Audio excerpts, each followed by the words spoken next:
gaan wegspring met 'n iets wat ongemaklike bekentenis. En dit is dat ek nie eintlik daarvan hou om voor mense te praat met, ten spyte van wat hy nou daar gesê het. Veral nie 'n volwasse gehoor soos die nie, en veral nie wanneer dit by 'n kunstefees of 'n boekefees of 'n skrywersfees soos hierdie is nie. Hoekom nie? Want in die eerste plek is dit omdat ek in my diepste wese 'n introvert is. Iewers hier vlak binne my is ek nog steeds die skaam Karoo-seun wat smiddag die geheimsinnige stilte van die dorpsbiblioteek opgesoek het, terwyl die ander kinders buitekant rugby gespeel het, kleilat gespeel het, kattekwaad aangevang het en by maats gekuier het. Ek jok oor die kattekwaad, dit was trompie geweest, ek sal nie helemaal stap oor die kleilat. Die kattekwaad het ek wel aangevang, maar ek sal nie helemaal so oud nie. So ek is 'n introvert, en tog gee my 'n saal vol kinders, soos Darryl gesê het, en ek kan hulle op 'n goeie dag 'n halfuur lank laat skate van die lag of aan my lippe laat hang, wanneer ons oor boeke en oor stories begin gesels. Dit is iets wat ek oor baie jare geleer doen het en wat ek nogal geniet. Groot mense? Nou ja, hier staan ons nou. Maar dit is gelukkig relatief maklik om groot mense te laat lag of hulle tydens 'n praatjie te laat stil sit en na jou luister, want hier is julle immers nou. Kinders is 'n veel uitdagender gehoor en daarom is hulle meer pret. Jammer.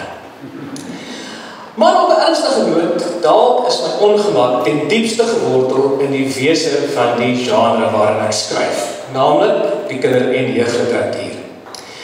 Toe ek destyds as 'n derdejaars student my eerste kinderboek gepubliseer het een van my letterkunde-dosente, iemand vir wie ek desondanks tot vandag toe nog baie respek het, verbaas my gevra, jy's seker nie ernstig nie.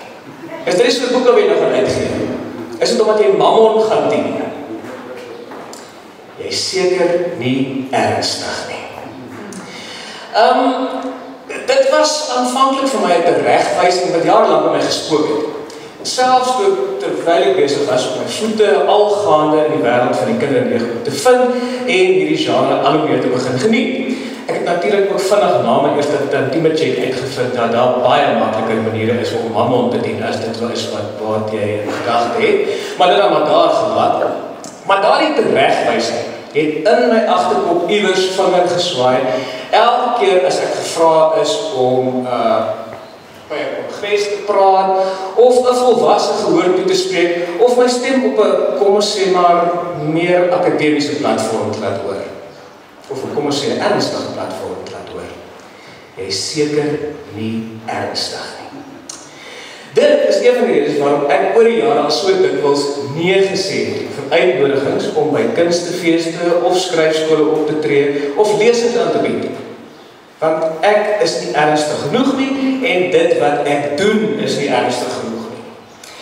In Afrikaans, meer as in ander tale, voel dit vir my word kinder- en jeugliteratuur nie besonder ernstig opgeneem nie.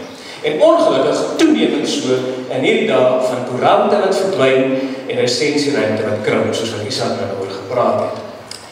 2 dekades gelede, so lank al, toe ek nog 'n baie ernstige student van die letterkunde was, kon jy by Nallen en Bloemfontein instap en jy kon ten minste 'n handjievol resensies van byna enige Afrikaanse kinder- of jeugboek aanvra. Genoeg om 'n klein resepsiestudie van te doen of ten minste 'n skaflike derdejaar werkstuk daarvan te doen. Deesdae verskyn daar op enkele uitsonderings na bloedweinig resensies oor Afrikaanse kinder- en jeugboeke in die hoofstroom media.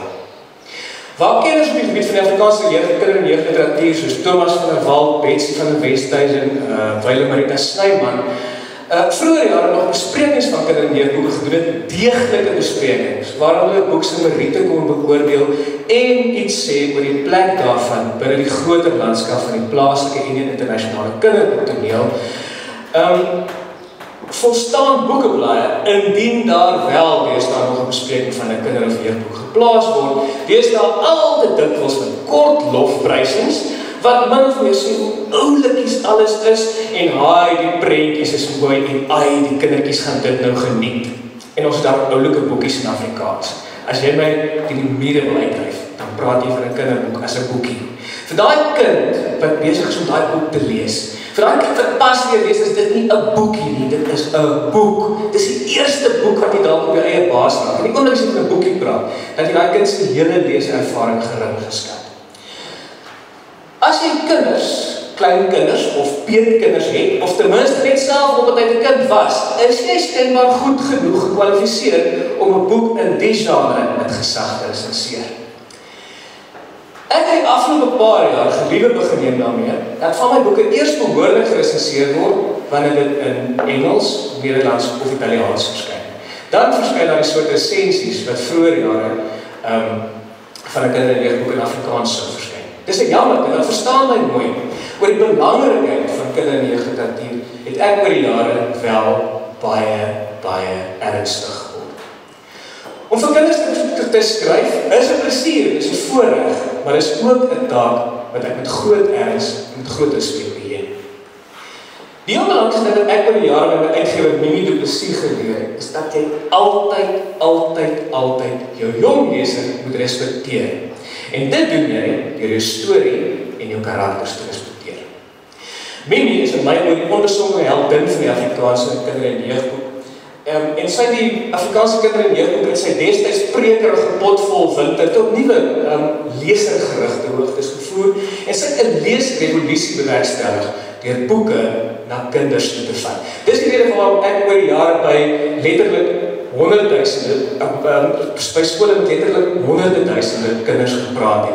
En dit is om boeke na hulle toe te vat. En Mimi is die eerste mens wat daai basiese konsep in Afrikaans gevestig het. Ek was gelukkig genoeg om ook oor die jare as kollega saam met Mimi by 'n uitgewerheid te kon werk. En by haar het ek geleer om te vra, is hierdie storie eerlik geskryf? Is dit regtig iets wat tot jong kinders se leef, taal en ervaringswêreld spreek? Is dit goed genoeg geskryf om 'n kind se aandag te verdien? Want jy skryf nie vir kinders omdat dit maklik is of omdat dit oulik is nie. As jy regtig opreg is in wat jy skryf, skryf jy vir kinders omdat jy besef daar is iets ongelooflik spesiaal en kosbaar en delikaat en skrikwekkend en onbevange en verbeeldingryk aan die leefwêreld en ervaringswêreld van jong mense. Jy skryf vir kinders omdat jy die taal van kind wees waardeer en dit wil verken. Jy skryf vir kinders omdat jy altyd iewers op 'n manier nog in gesprek tree met die jong leser of die kind of die tiener wat jy self was. En dit is ernstig. En daaroor is ek dood ernstig. Wanneer ek vir 'n saal vol kinders staan, neem ek eweneens my taak baie ernstig op. Ek is besig om jong lesers aan boeke bekend te stel in 'n land waar 78% van graad 4 kinders nie met begrip kan lees nie. 78% van kinders van 10 jaar oud is, kan nie 'n basiese sin of 'n basiese paragraaf met begrip lees nie. Ek is besig om kinders te probeer oorreed dat daar iewers tussen die bladsye van 'n boek iets wag wat hulle kosbare en baie beperkte aandag verdien, midde in 'n wêreld van verbuisterende, verslawende, tydvretende tegnologie, oorvol syllabisse en kitsvermaak op aanvraag. Ek is besig om kinders te probeer oortuig dat 'n boek nie net skoolwerk is nie, maar dat dit iets is wat jou wêreld groter kan maak. Groter as die grense van jou stad, of jou skool, of jou dorp. Groter as jou vrese of jou verbeelding. Groter as die mense wat jy ken, of die liggaam waarin jy gebore is. Groter as die tydperk waarin jy lewe, of die idees waarmee jy in jou grootwordjare stadig aan vasgesement word. Wanneer ek vir 'n saal vol kinders staan, praat ek nie sommer met enige gehoor nie. Ek praat met die volgende generasie lesers, op wie ons enigste hoop op die voortbestaan van die Afrikaanse boek rus. Die boeke wat hulle as kinders lees en of hulle as kinders lees, sal bepaal of hulle eendag lesers gaan word of gaan aanhou lees. En dit bepaal hoe die toekoms van ons boekbedryf in hierdie land gaan lyk. Dit is waarom dit so belangrik is dat ons hierdie mark nie kan geringskat nie. Dit help nie ons vryf net die hele tyd oor hierdie ouetjie se kop en vertel vir hom hoe oulik hy is. Die Afrikaanse kinder- en jeugboek verdien om ernstig opgeneem te word en om op eie meriete en met kennis en begrip van sy eie standaarde, uitdagings, norme en eise beoordeel, gekritiseer en bestudeer en bespreek te word. En wie dit nie ernstig opneem nie, is nie ernstig oor die toekoms van die taal en sy letterkunde nie.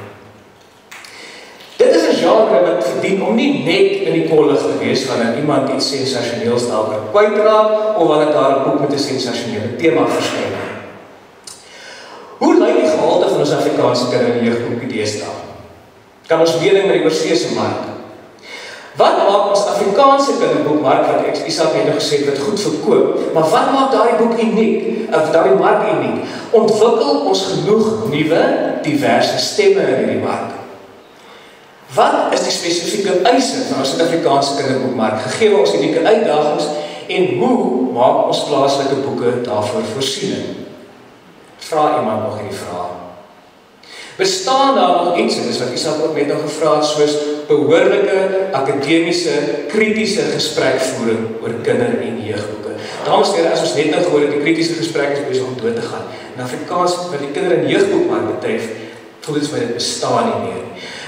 Die vraag wat my nou net nou gevra het oor smaakmakers, wat jy ook al influencers wil noem, die probleem daarmee is daardie kritiese gesprek. In die kinder- en jeugboekmark, volgens my wat dit betref, gaan dit nog baie meer beroerd, want daai mense wat hierdie boeke kry van 'n uitgewer om te resenseer, kan nie eintlik krities daarop reageer nie, van hulle uitgewer op vir hulle boeke te stuur.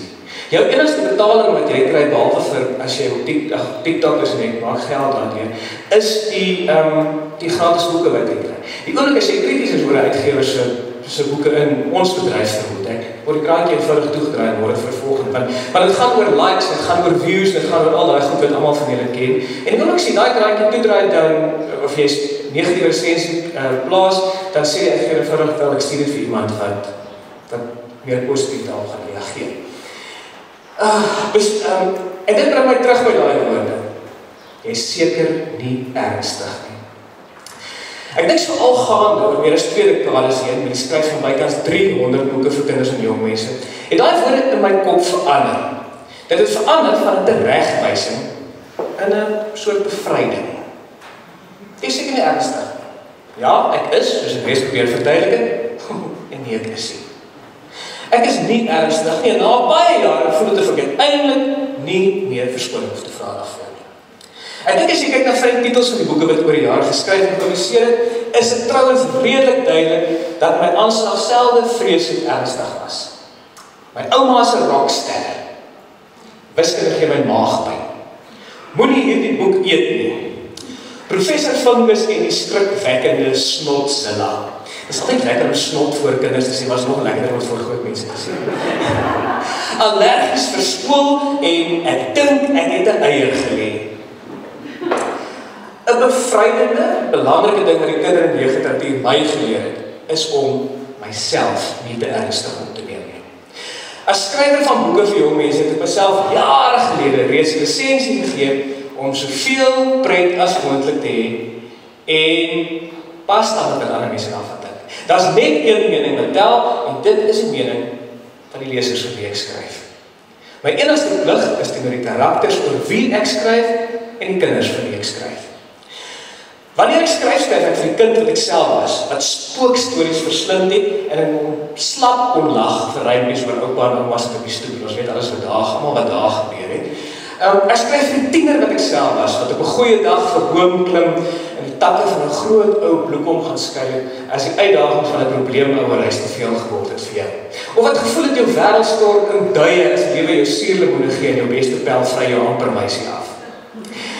Begin my staaltjie, so 'n paar jaar gelede tydens 'n teepauze by 'n baie ernstige geleentheid, bevind ek my op 'n keer in 'n baie ernstige gesprek saam met 'n baie ernstige akademikus en 'n baie ernstige digter. Watter enkele boek het die grootste invloed op jou as leser en as skrywer gehad?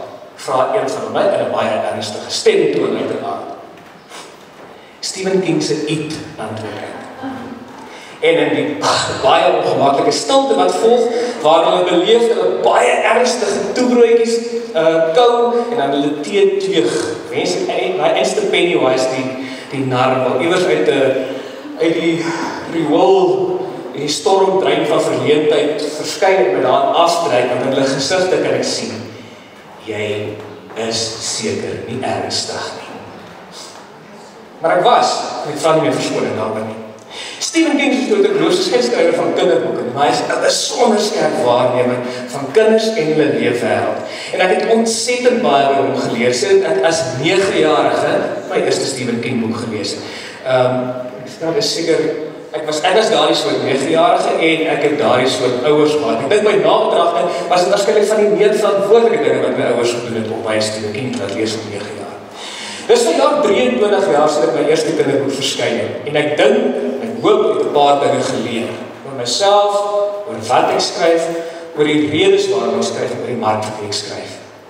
Ek skryf nie boeke om belangrike, belese, ernstige mense te beïndruk nie. Nee, as dit beteken. Hulle sien outomaties neer die aard en die wese van die genre waarin ek skryf. En die genre wat ek my lewensstaak gemaak het. Ek skryf boeke vir daai ouetjie wat pas sukkel met die eerste klanke van 'n beginner leesboek begin het en hy met sy aandag afleibare brein met daai woorde probeer baasstaan. Ek skryf vir hom te sê, hey, dis oukei. Vergeet van jou ma en pa wat oor jou skouer loer, vergeet van jou juffrou en haar assessering. Kyk, hier's 2 karaktertjies. Hulle name is Krok en Dil. Hulle is vrek snaaks.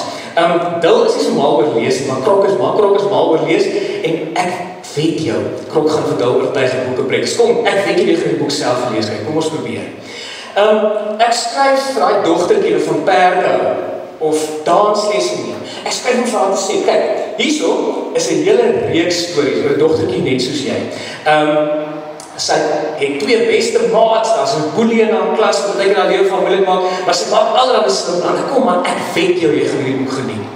Ek skryf vir die een kant kind wat wens sy kan deel van 'n normale gesin wees. Ek skryf vir haar te sê, normaal.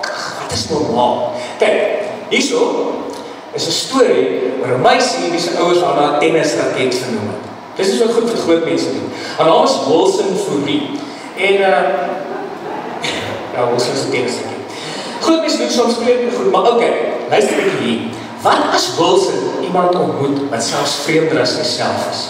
'n Meisie met vlerke. Regte vlerke, soos 'n reusagtige duifvlerke.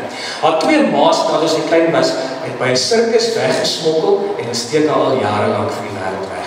Maar geheim soos daai, kan nie lank wegsteek nie. Kom ons kyk. Kom ons kyk wat gebeur as 'n mens alles behalwe normaal is. Ek skryf grappieboeke, sodat kinders kan uitvind hoe dit voel om 'n kaart gaan skater of hulle ouers teen die mure uit te dryf met iets wat uit 'n boek kom. Ja, 'n boek, daai ding waarvoor jy by die skool so vrek bang is. Wat is klein en pink en lek graag jou tone? 'n vriendelike belounie. Dis nie 'n belounie nie, dis 'n belounie as jy kind is. Ek skryf rympies sodat kinders kan pret hê met taal, sodat hulle tot kunswedstryde kan voordra en kan lag en hulle hardop voorlees of wanneer hulle ouers of iemand anders dit hardop vir hulle voorlees. Hierdie rympie is nie goed vir jou nie. Hou jy van gedigte vol groente en vrugte, met organiese klanke en strofes vol vesel, met suikervrye rym waaraan jy kan besel? Propvol met 'n mineraal en vol vitamine, met volgraan verse en ook miskien 'n paar lae vet woorde waaraan jy kan kou en nog ander goeders wat goed is vir jou. Wel, dan moet jy maar iewers anders gaan soek. Want die rympie is vol roomys en koek, vol slapchips en burgers, vol pudding en vla en elke soort soetgoed waarvoor jy kan vra. Die verse is vol room, die klank is so stroop, die strofes is in sjokolade gedoop. Dis nie die soort rympie wat goed is vir jou nie, jou juffrou of jou ma gaan dalk nie daarvan hou nie. Ja, dis goed om gesonde gedigte te lees, maar soms moet 'n rympie mos lekker ook wees. So geniet hierdie rympie, dis daarvoor bedoel en smil daaraan sonder om skuldig te voel.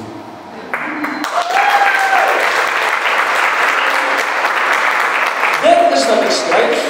Ek is dalk nie vir dit ernstig nie, maar ek is ernstig. Dan hoor ek dit is deel van 'n genre wat verdien om ernstig opgeneem te word. Dit is wat ek gebied om te skryf.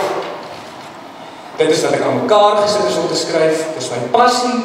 En geen deesdae wat mense daarvan dink. Dit is seker nie ernstig.